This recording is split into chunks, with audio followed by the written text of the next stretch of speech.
अहमदुन सल्ली अला रसूलिहिल करीम अम्मा बाद फ़ौज़ु बिल्लाहि मिनश्शैतानिर रजीम बिस्मिल्लाहिर रहमानिर रहीम। मैं हूं आपका मेज़बान सर अशरफ अली और आप देख रहे हैं एजुकेशन प्लस विजन। आज का वीलॉग इंतहाई अहम है उन तुलबा के लिए और उन नौजवानों के लिए जिनका ख्वाब पाकिस्तान आर्मी में कमीशन हासिल करके और आर्मी ऑफिसर बन के खदमात सर अंजाम दें। इस वीलॉग के अंदर हम मुख्तसर और आसान अल्फाज में पाकिस्तान आर्मी कमीशन के हवाले से आपको बहुत सारी हकाइक, बहुत सारी इंफॉर्मेशन आप तक पहुंचाएंगे। पाकिस्तान आर्मी कोर्सेज़ के हवाले से, चाहे वो लॉन्ग कोर्स हैं चाहे वो शॉर्ट कोर्स हैं, इन दोनों कोर्सेज़ की एलिजिबिलिटी क्राइटेरिया के हवाले से और उसके अलावा इनके प्रोसीजर के हवाले से, इनके इनिशियल टेस्ट के हवाले से, इनके फ़िज़िकल टेस्ट के हवाले से और इनके आईएसएसबी के हवाले से हर चीज़ को हम स्टेप बाय स्टेप एक ख़ास तरतीब के साथ हम इंशाल्लाह आप तक पहुंचाएंगे। और इस वीडियो के आखिर में हम इंशाल्लाह आपको कुछ ऐसे टिप्स और कुछ ऐसे मशवरे देंगे और जिनको सुन के, जिन पे अमल करके आप आर्मी कमीशन हासिल कर सकते हैं और आर्मी में इंशाल्लाह आपकी सिलेक्शन हो जाएगी। तो आपने वीडियो को आखिर तक देखना है ताकि आपको ये मुफीद बातें अब तक पहुँचें और आपको इस टेस्ट में शामिल होते हुए या इस टेस्ट को देते हुए कोई भी जो है ना परेशानी का सामना ना करना पड़े। तो बगैर किसी ताख़ीर के चलते हैं अपने वीलॉग की तरफ। और इससे में सबसे पहले जो चीज़ हम डिस्कस करते हैं वो आपके पास ये जो दो कोर्सेस हैं। सबसे पहले PMA long course. PMA long course को परमानेंट कमीशन भी कहा जाता है और इसको कंप्लीट करने के बाद जो स्टूडेंट्स होते हैं वो सेकंड लेफ्टिनेंट कहलाते हैं आर्मी के अंदर और वो सेकंड लेफ्टिनेंट जो है ना खदमात सर अंजाम देते हैं। और जो स्टूडेंट्स, जो कैंडिडेट्स सेलेक्ट होते हैं डायरेक्ट शॉर्ट सर्विस कमीशन के अंदर, वो एज ए कैप्टन अपनी खदमात सर अंजाम देते हैं इस कोर्स के कंप्लीट करने के बाद। सबसे पहले जो आपके पास जो एलिजिबिलिटी क्राइटेरिया है, कौन से तुलबा, कौन से कैंडिडेट्स इसके लिए एलिजिबल हैं, तो इसकी काफ़ी सारी रिक्वायरमेंट्स है। कुछ रिक्वायरमेंट्स हम डिस्कस करते हैं। सबसे पहली रिक्वायरमेंट ये है कि उसके पास पाकिस्तान नेशनलिटी हो और दूसरे नंबर पे उसकी जो क्वालिफिकेशंस हैं, जो आपके पास लॉन्ग है पीएमए लॉन्ग कोर्स, उसकी जो क्वालिफिकेशन है वो एफएससी है, pre medical, pre engineering, ICS plus FA. FA वाले बच्चे भी जो है ना इसके लिए अहल है, एलिजिबल है, वो भी अप्लाई कर सकते हैं। मैं ये लॉन्ग कोर्स की बात कर रहा हूँ। उसके बाद दूसरे नंबर पे जो शॉर्ट कोर्स है, इनकी जो अहलियत है एजुकेशन में, जो क्वालिफिकेशन ज़रूरत होती है, जो एलिजिबिलिटी क्राइटेरिया है क्वालिफिकेशन के मुताबिक, वो आपके पास बीएस ऑनर्स है, बीई है, एमबीबीएस है और एमएससी। जिन बच्चों ने एमएससी कर रखी है, बीई कर रखी है, बीएस कर रखा है और बीएस ऑनर्स कर रखा है, वो बच्चे एलिजिबल है इस कोर्स में अप्लाई करने के लिए। उसके बाद कुछ और चीज़ें हैं, एक पैरामीटर्स हैं जिसको वो चेक करते होते हैं। आपकी एज लिमिट, आपकी हाइट, आपकी विजन, आपकी हेयरिंग, आपकी मेडिकल फिटनेस और आपका गुड करेक्टर।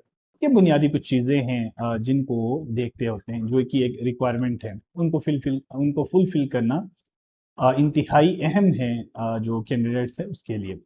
उसके बाद ऑनलाइन रजिस्ट्रेशन की अगर हम बात करें, जो पहला स्टेप है वो है ऑनलाइन रजिस्ट्रेशन। ऑनलाइन रजिस्ट्रेशन के अंदर क्या होता है कि आपने joinpakarmy.com, ये इनकी ऑफिशियल वेबसाइट है, joinpakarmy.com। इस ऑफिशियल वेबसाइट पे जाके वहाँ आप देखेंगे तो ऑनलाइन फॉर्म आपके पास अवेलेबल होगा। उसको आप अच्छे तरीके से फिल करेंगे, कंप्लीट करके आप इंटर करेंगे। उसके बाद आपके के पास आएगा क्राइटेरिया में दो हैं, एक आपके पास पीएमए लॉन्ग कोर्स है और एक पीएमए शॉर्ट कोर्स है। इन दोनों में से आपने किसी एक को सिलेक्ट करना, एक टाइम पे दोनों सिलेक्ट नहीं किए जा सकते। उसके बाद फिर आपने रिक्रूटमेंट सेंटर, जहाँ पे आपका फिजिकल जो है ना टेस्ट होंगे, फिजिकल इंटरव्यू होगा, फिजिकल मेडिकल होगा, उसकी सिलेक्शन करनी है। कोशिश करना है कोई जो करीब आपके जो शहर के करीब जो सेंटर होगा उसे आपने सिलेक्ट करना है, जो आपके लिए कन्वीनियंट हो। उसके बाद आखिर में फिर वो जो स्लिप आपकी निकलेगी उसको प्रिंट करके वो आपने अपने पास रखना है। जिस दिन आपका टेस्ट होगा वो साथ आपने कैरी करना है। अब जो अगला मरहला है वो इनिशियल सिलेक्शन की होती है। इनिशियली आपका टेस्ट यहाँ से स्टार्ट होते हैं, इनिशियल टेस्ट। सबसे पहले आपकी डॉक्यूमेंट वेरिफिकेशन होती है। उसके अंदर आपका ओरिजिनल सीएनआईसी, अगर किसी बच्चे के पास सीएनआईसी नहीं है तो बेफॉर्म उसके बाद तमाम आपके एजुकेशनल जो सर्टिफिकेट्स होते हैं, उसके अलावा आपके पासपोर्ट साइज़ की पिक्चर्स, उसके अलावा आपके रजिस्ट्रेशन स्लिप जो आपने ऑनलाइन अप्लाई किया था वो आपने साथ कैरी करना है। उसके वेरिफिकेशन के बाद अगला जो मरहला है वो आपका टेस्ट है, जिसे इंटेलिजेंट टेस्ट कहते हैं। दो किस्म का है, एक वर्बल टेस्ट होता है और एक नॉन वर्बल। नॉन वर्बल, सबसे पहले वर्बल की बात करते हैं। वर्बल में आपके पास स्टेटमेंट गिवन होता है और उस स्टेटमेंट के अगेंस्ट आपने आंसर देना होता है, ठीक है। अब ये वर्बल की तैयारी कहाँ से करें, कुछ टॉपिक्स में बताता हूँ। नंबर सीरीज अगर आप अच्छे तरीके से देखें, एनोलॉजीज, एनोलॉजीज कहते हैं जी आपकी जो सिमिलरिटीज है इनको अच्छी तरीके से देखें। उसके अलावा कोडिंग आपकी जो है ना, कोडिंग एंड डिकोडिंग, उसको अच्छे तरीके से देखें। लेटर सीरीज है, इसको अच्छे तरीके से देखें। ब्लड रिलेशन है, इसको अच्छे तरीके से देखें। डायरेक्शन सेंस है, इसको अच्छे तरीके, अर्थमेटिक रीजनिंग, ये कुछ ऐसे टॉपिक्स हैं इनके बारे में यूट्यूब में उसमें गूगल में बेतहाशा डेटा आपके पास मौजूद है, बेतहाशा आपके पास टेस्ट भी है। आप इसको प्रैक्टिस कर सकते हैं और इंशाल्लाह आपका वर्बल टेस्ट अच्छा होगा। उसके बाद है जी नॉन वर्बल, जिसमें आपके पास कोई स्टेटमेंट गिवन नहीं होता, बट आप कोई पिक्चर आपको दी जाएगी या कोई सिंबल डायग्राम्स देके उसके अगेंस्ट आपसे क्वेश्चन किया जा सकता है और उसका आपने आंसर करना है। ये है नॉन वर्बल इंटेलिजेंस टेस्ट। इसके अंदर जो टॉपिक्स आपको याद हो, इसके अंदर फिगर सीरीज, ये टॉपिक्स आपने अच्छे तरीके से करने हैं। पैटर्न कंप्लीशन, इसको अच्छे तरीके से करने हैं। रोटेशन फिगर्स, इसको अच्छे तरीके से करना है। मिसिंग फिगर्स, इसको आपने अच्छे तरीके से करना है। और ऑड फिगर्स, ये कुछ टॉपिक्स से जिन से रिलेटेड काफी सारा डेटा है। अगर आप इनकी अच्छी प्रैक्टिस करेंगे तो आपका नॉन वर्बल टेस्ट भी बहुत अच्छा होगा। जब ये दोनों टेस्ट कंप्यूटराइज आपके क्लियर होंगे तो तीसरा जो कंप्यूटराइज टेस्ट होगा उसे एकेडमिक टेस्ट कहते हैं। आपकी एकेडमिक सब्जेक्ट नॉलेज को एवेलुएट करने के लिए टेस्ट डिजाइन किया जाता है, जिसमें आपके पास English, mathematics, physics, general knowledge, Pakistan studies और इस्लामियात, ये कुछ सब्जेक्ट हैं, इनमें से आपके क्वेश्चन होते हैं और इस टेस्ट को आपका एकेडमिक टेस्ट कहा जाता है। उसके बाद जो अगला मरहला है, इन सारे मराहिल को पास करने के बाद अब आपका इनिशियल मेडिकल होता है। इनिशियल मेडिकल के अंदर जो डॉक्टर्स होते हैं, आर्मी ऑफिसर जो डॉक्टर्स होते हैं, वो आपकी height, weight, vision, hearing, blood pressure, general health, ये सारी चीज़ें जो है ना वो वहाँ पे चेक करते हैं। अगर आपका इनिशियल जो मेडिकल एग्जामिनेशन पास होता है, फिर जो अगला मरहला है वो आपका फिजिकल टेस्ट होता है, जिसमें आपको 1.6 किलोमीटर आपको रनिंग करनी होती है एक मुकर्रर वक्त में। पुशअप्स हैं, उसके अंदर चेन पुशअप्स हैं, बहुत सारी और चीज़ें हैं जिनको आपने कंप्लीट करनी है। इस टेस्ट का बुनियादी मकसद आपकी फिटनेस को एवेलुएट किया जाए। उसके बाद इनिशियल इंटरव्यू होता है। इनिशियल इंटरव्यू के अंदर क्या होता है, जो आर्मी ऑफिसर्स होते हैं वो आपसे कुछ क्वेश्चन करते हैं। सबसे पहले आपके आपके अपने बारे में इंट्रोड्यूस योर सेल्फ, ठीक है जी। उसके अलावा कॉमन क्वेश्चन पूछा जाता है कि why do you want to join Pak army, आप पाकिस्तान आर्मी को क्यों ज्वाइन करना चाहते हैं। उसके अलावा आपसे आपकी एजुकेशन बैकग्राउंड के हवाले से, फैमिली बैकग्राउंड के हवाले से, करंट अफेयर के हवाले से, पाकिस्तान स्टडीज के हवाले से, लीडरशिप एक्सपीरियंस के हवाले से आपसे क्वेश्चन करेंगे। इसमें कुछ कंसेप्चुअल चीज़ें हैं जो मैं लास्ट में आपको बताऊंगा, तो लास्ट तक आपने वीडियो लाजमी देखनी है। ये तो अभी मैं सीधी सीधी, लेकिन कुछ चीज़ें ऐसी इंपॉर्टेंट है, कुछ ऐसे टिप्स है जिनके बारे में आपको नॉलेज होना चाहिए, वो आपको बड़ा फायदा देंगे।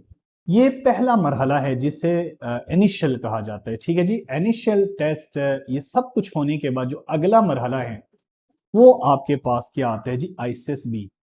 आईएसएसबी क्या होता है जी, आईएसएसबी होता है inter service selection board. Inter service selection board को आईएसएसबी कहा जाता है, ठीक है जी। ये जो आईएसएसबी होता है ये 4 दिनों का होता है और ये कहाँ पे होता है, फिर बच्चे को पीएमए काकुल एबटाबाद के अंदर, पाकिस्तान मिलिट्री एकेडमी काकुल के अंदर बच्चे को भेजा जाता है। वहां पे 4 दिन उसकी एनालिसिस होती है, उसकी असेसमेंट होती है और उसे जज किया जाता है हर लिहाज से। किस दिन किस चीज की जजमेंट होती है, किस चीज की असेसमेंट होती है, आगे जाके पढ़ेंगे। तो ये जो एक कॉमन आपके पास कॉमन, इसको जो ये जो आईएसएसबी होता है ना, जो पीएमए काकुल के अंदर जो एकेडमी है, उसे कॉमन ऑफिसर सिलेक्शन बोर्ड भी कहा जाता है। कॉमन इसलिए कहा जाते हैं, जो एयरफोर्स से जो है ना कैंडिडेट आते हैं वो भी यहीं पे आते हैं, उनका भी ये कॉमन है। नेवी में जो अप्लाई करते हैं, इनिशियल पास करते हैं, तो जहां जहां से इनिशियल पास करेगा उस सब ने यहाँ पे आना है। सबका पीएमए एक ही है, एक ही जगह पे इन सब का आगे आईएसएसबी होता है, इसलिए इसको कॉमन ऑफिसर सिलेक्शन बोर्ड भी कहा जाता है, ठीक है जी। अब ये जो बोर्ड बनाया गया है ना, कॉमन ऑफिसर सिलेक्शन बोर्ड, इसका बुनियादी मकसद क्या है, असिस्ट करना देखना, जांचना, पड़ताल करना किस चीज को।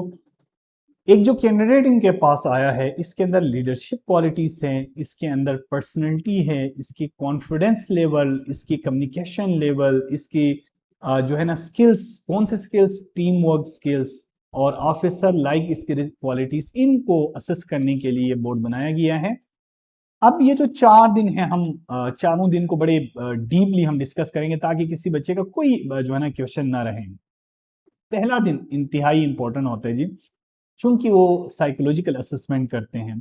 साइकोलॉजिकल असेसमेंट में कुछ टिप्स मैं लास्ट में बताऊंगा, ये आपने याद रखना है। अभी मैं सिंपल बताऊंगा कि इसमें कौन कौन सी एक्टिविटीज इन्वॉल्व होती है, कौन कौन से ऐसे टास्क होते हैं जो फर्स्ट डे कैंडिडेट्स ने करने होते हैं। तो सबसे पहले इंटेलिजेंस स्क्रीनिंग होती है, इंटेलिजेंस स्क्रीनिंग होती है। दूसरे नंबर पे पिक्चर स्टोरी राइटिंग होती है। तीसरे नंबर पे वर्ड एसोसिएशन टेस्ट होता है। पांचवें नंबर पे सेंटेंस जो है ना सिलेक्शन टेस्ट होता है। सातवें नंबर पे सेल्फ डिस्क्रिप्शन होता है। ये सारे टॉपिक्स के बारे में बेतहाशा डेटा आपके पास अवेलेबल है यूट्यूब के अंदर और गूगल के अंदर। आप वहां से ये डेटा हासिल कर सकते हैं, इनकी प्रैक्टिस करके आप ये साइकोलॉजिकल असेसमेंट को आसानी के साथ कर सकते हैं। दूसरे अब ये इसका पर्पस भी बताते हैं, इस ताकि पर्पस जब आपको पता तो आपकी तैयारी इजी हो जाएगी। आप इसका मकसद बुनियादी तौर पर आपकी पर्सनैलिटी को जज करना, आपकी इमोशनल स्टेबिलिटी को जज करना, आपके कॉन्फिडेंस को और आपकी थिंकिंग एबिलिटी को एवेलुएट करना है।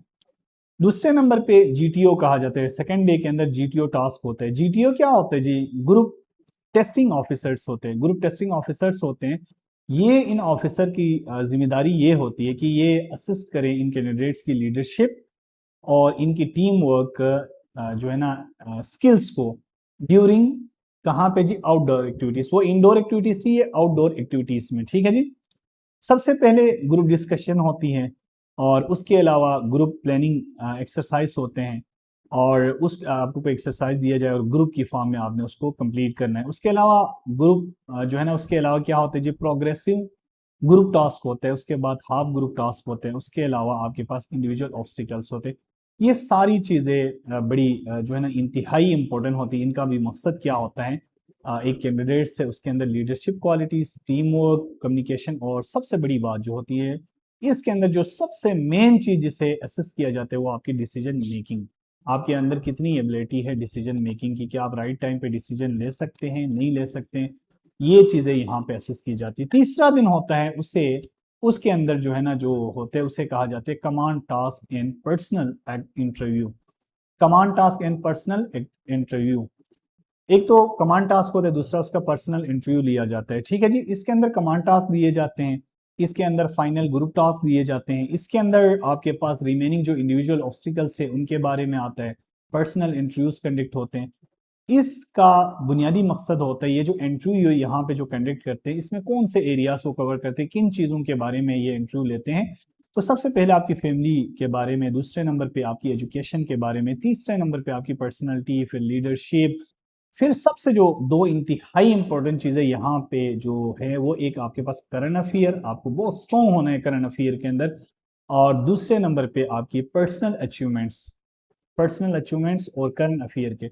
इसका मकसद भी यही है कि कॉन्फिडेंस देखना, मेच्योरिटी देखना, कम्युनिकेशन देखना, ऑफिसर क्वालिटीज आपके अंदर देखना। आखिरी दिन इसे कॉन्फ्रेंस कहा जाता है। एक्चुअल में कॉन्फ्रेंस क्या होता है? वो फाइनल मीटिंग होता है ऑफ ऑल ISSB जो है ना कैंडिडेट्स के साथ, ठीक है जी। और हर कैंडिडेट को क्या होना पड़ता है जी? अपीयर होना होता है बोर्ड के सामने फॉर अ ब्रीफ डिस्कशन, ताकि वो उसके साथ ब्रीफ डिस्कशन, इस दिन बड़े डिटेल के साथ डिस्कशन होती है। एक पैनल बैठा होता है, वो पैनल आपके साथ बड़ी जो है ना डिटेल के साथ आपके साथ डिस्कशन करता है। इसे कॉन्फ्रेंस